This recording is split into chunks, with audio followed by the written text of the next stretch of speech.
জিয়াউর রহমানের ৪৪তম শাহাদাত বার্ষিকী উপলক্ষে রূপগঞ্জে আলোচনা সভা, দোয়া মাহফিল ও বৃক্ষরোপণ কর্মসূচি অনুষ্ঠিত হয়েছে। রূপগঞ্জ প্রতিনিধি মাসুম মিয়া জানান, বিএনপির প্রতিষ্ঠাতা শহীদ রাষ্ট্রপতি জিয়াউর রহমানের ৪৪তম শাহাদাত বার্ষিকী উপলক্ষে নারায়ণগঞ্জের রূপগঞ্জে কৃষক দলের আয়োজনে আলোচনা সভা, দোয়া মাহফিল ও বৃক্ষরোপণ কর্মসূচি অনুষ্ঠিত হয়। সোমবার সকালে উপজেলার জিন্দা এলাকায় এই আলোচনা সভা, দোয়া মাহফিল ও বৃক্ষরোপণ কর্মসূচি অনুষ্ঠিত হয়। এতে দাউদপুর ইউনিয়ন কৃষক দলের সভাপতি মাসুম মিয়ার সভাপতিত্বে ও সাধারণ সম্পাদক নাইম হীরার সঞ্চালনায় প্রধান অতিথি হিসেবে উপস্থিত ছিলেন নারায়ণগঞ্জ জেলা কৃষক দলের সভাপতি ডাক্তার শাহিন মিয়া। বিশেষ অতিথি হিসেবে উপস্থিত ছিলেন নারায়ণগঞ্জ জেলা কৃষক দলের সাধারণ সম্পাদক আলম মিয়া, রূপগঞ্জ উপজেলা কৃষক দলের সভাপতি শাহ আলম ব্যাপারী, সাধারণ সম্পাদক ওবায়দুর রহমান। এছাড়াও আরও উপস্থিত ছিলেন রূপগঞ্জ উপজেলা বিএনপির সহসভাপতি বেলায়েত হোসেন, রূপগঞ্জ উপজেলা কৃষক দলের সহসভাপতি নকিব হোসেন, দাউদপুর ইউনিয়নের দফতর সম্পাদক আতিক রাজ, কাদের ভূঁইয়া প্রমুখ।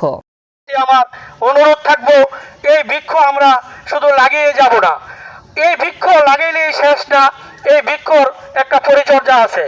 এই বৃক্ষ সবাই এই বৃক্ষকে সেবা দিতে হইবে, পানি দিতে হইব, গরু বাছুর থেকে মুক্ত করতে হইব।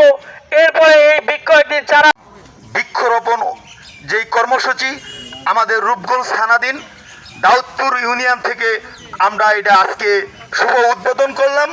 আমাদের নারায়ণগঞ্জ জেলায় প্রত্যেকটা থানায়, প্রত্যেকটা ইউনিয়নে পর্যায়ক্রমে সব ইউনিয়নে আমাদের এই বৃক্ষরোপণ পর্যায়ক্রমে হবে।